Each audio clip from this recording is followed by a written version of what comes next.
Hey everyone, in this video I'll show you how to top up your LycaMobile line or SIM. So to do so, simply go to the LycaMobile top up page that you can go to by simply doing a Google search on how to recharge or how to top up LycaMobile number.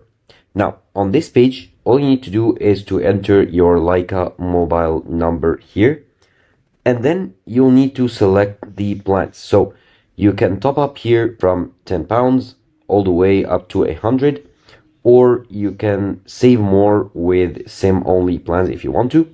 And once you decide the amount that you want, of course it's grayed out now since I didn't enter my mobile number here yet. However, once you enter it, the options should be visible to you and you should be able to choose the amount you want to top up your line with. And once you choose it, you need to add your payment details such as credit card or debit card or alternative payment methods that are available on your account. And once you do so, you will be able to confirm and pay, the button here at the bottom, confirm and pay the amount that you chose with your preferred payment method. And now your LycaMobile SIM will be recharged.